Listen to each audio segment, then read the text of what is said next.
Halo sobat sekalian, kali ini mari mempelajari materi terkait pertumbuhan dan perkembangan pada tumbuhan untuk bagian pertama.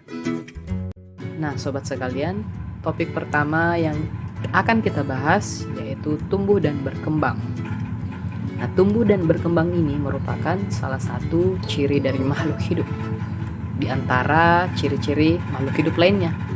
Nah, sebelum kita membahas mengenai tumbuh dan berkembang itu sendiri, kita review kembali mengenai ciri makhluk hidup lainnya yang harus dimiliki oleh makhluk hidup.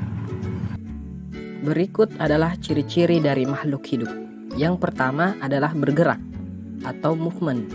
Makhluk hidup bergerak secara aktif dan ada pula yang bergerak secara pasif. Secara aktif contohnya dari golongan atau kelompok hewan, sedangkan secara pasif dari kelompok tumbuh-tumbuhan. Yang kedua yaitu reproduksi atau makhluk hidup dapat melakukan perkembangbiakan untuk mempertahankan dan melanjutkan keturunannya.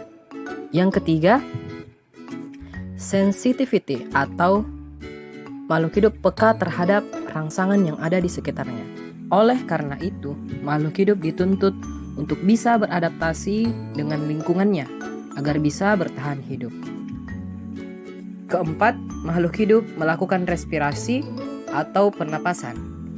Kelima, makhluk hidup melakukan ekskresi atau metabolisme. Keenam, makhluk hidup memerlukan nutrisi, yang mana nutrisi adalah sumber energi bagi makhluk hidup untuk melangsungkan atau melaksanakan segala aktivitasnya. Nah, ciri yang terakhir yang ketujuh yaitu tumbuh dan berkembang. Ciri ini yang akan menjadi topik dan bahasan utama pada materi kali ini. Kembali pada topik tumbuh dan berkembang. Bagaimana perbedaan dari tumbuh dan berkembang itu sendiri? Nah, dari segi pengertian, tumbuh merupakan proses bertambahnya ukuran, jumlah, maupun volume atau massa dari sel itu sendiri. Sedangkan proses berkembang merupakan proses spesialisasi sel-sel menuju atau membentuk struktur dan fungsi tertentu.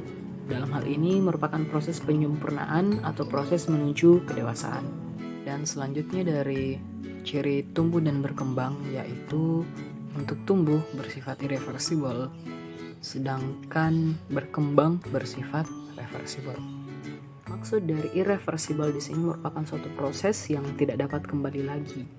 Dari sifat yang dimiliki oleh pertumbuhan ini bermakna bahwa proses bertambahnya ukuran, jumlah, dan volume sel ini tidak akan kembali. Contohnya dari proses tumbuh dan berkembang pada manusia, yang mana manusia awalnya berasal dari penggabungan dari sel sperma dan sel ovum yang bertemu membentuk zigot. Zigot ini merupakan satu sel yang kemudian akan mengalami pembelahan, bertambah membentuk dua sel hingga nantinya gabungan dari beberapa sel ini akan membentuk jaringan membentuk organ, gabungan dari beberapa organ membentuk sistem organ, dan kemudian barulah membentuk yang namanya embrio. Nah, di sifat irreversible ini, satu embrio ini tidak akan bisa kembali membentuk satu sel atau tidak akan bisa kembali dalam bentuk zigot.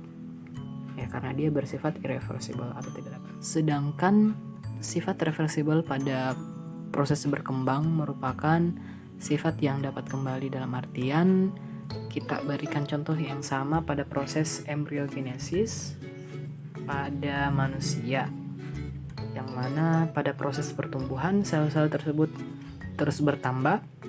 Nah, sedangkan pada proses perkembangan sel-sel itu akan mengalami spesialisasi.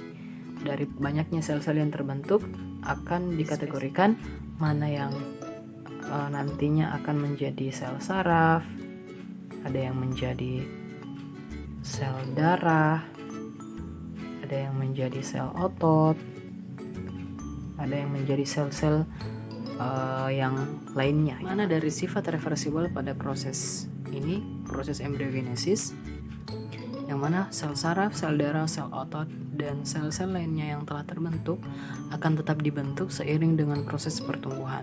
Dan apabila sel-sel tersebut mengalami kerusakan atau mati seiring pertumbuhan, akan terus dibentuk. Nah, itulah makna dari reversible atau suatu proses atau sifat yang dapat kembali dari proses berkembang. Perbedaan terakhir dari tumbuh dan berkembang yaitu untuk tumbuh bersifat kuantitatif artinya dapat dihitung, sedangkan berkembang bersifat kualitatif artinya tidak dapat dihitung.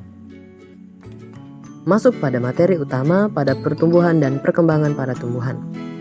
Nah, tumbuhan akan mencapai puncak pertumbuhan dan perkembangannya ketika tumbuhan dapat membentuk yang namanya bunga. Bunga merupakan alat perkembangbiakan generatif pada tumbuhan berbiji. Tumbuhan ada yang memiliki bunga yang terdapat 2 alat kelamin pada bunganya, yaitu alat kelamin jantan dan betina.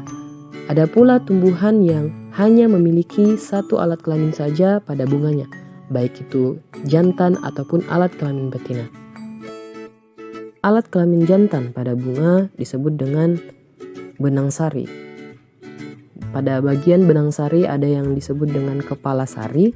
Nah, di bagian kepala sari ini mengandung banyak polen atau serbuk-serbuk sari yang mengandung sel kelamin jantan atau sel sperma. Alat kelamin betina pada bunga disebut dengan putik. Nah, pada bagian putik ini terdapat bagian utama yang disebut dengan ovari atau ovarium yang merupakan bakal buah yang nantinya akan menjadi buah. Di dalam ovari terdapat yang namanya ovul atau ovulum atau disebut juga sebagai bakal biji yang nantinya akan menjadi biji. Peristiwa jatuh dan melekatnya serbuk-serbuk sari atau polen pada kepala putik disebut dengan proses penyerbukan atau disebut dengan istilah polinasi. Polen kemudian akan membentuk tabung polen yang membawa sel-sel sperma menuju ke ovarium untuk membuahi ovum atau sel telur yang ada di dalamnya. Nah, pada proses ini disebut dengan fertilisasi atau pembuahan yang selanjutnya akan masuk ke tahap embryogenesis. Tahap embryogenesis merupakan tahap pembentukan embrio yang mana embrio tersebut terdapat di dalam biji. Nah, biji ini merupakan perkembangan dari bakal biji atau ovulum yang diselimuti oleh daging buah untuk tanaman atau tumbuhan berbiji tertutup yang mana buah tersebut berasal dari perkembangan ovari atau bakal buah. Tahap selanjutnya setelah embryogenesis yaitu tahap perkecambahan atau disebut dengan istilah germinasi yang mana biji yang mengandung embrio di dalamnya akan berkecambah di lingkungan yang sesuai untuk perkecambahan yang kemudian akan membentuk kecambah. Tumbuhan dalam bentuk kecambah ini akan tetap melanjutkan pertumbuhan dan perkembangannya menjadi lebih tinggi dan matang atau berada pada fase dewasa yang merupakan tahap yang disebut dengan tahap pasca germinasi atau pasca perkecambahan, yang mana puncak pertumbuhan dan perkembangan pada tumbuhan pada fase ini yaitu ketika tumbuhan tersebut dapat membentuk organ bunga yang merupakan alat perkembangbiakan generatif pada tumbuhan berbiji. Nah, secara keseluruhan terdapat 3 tahapan atau fase pertumbuhan dan perkembangan yang terjadi pada tumbuhan. Yang pertama, tahap embryogenesis. Kemudian tahap kedua yaitu tahap germinasi atau tahap perkecambahan. Tahapan yang terakhir yang ketiga yaitu tahap pasca germinasi atau pasca perkecambahan yang nantinya akan kita bahas pada konten video berikutnya. Terima kasih dan sampai jumpa sobat sekalian.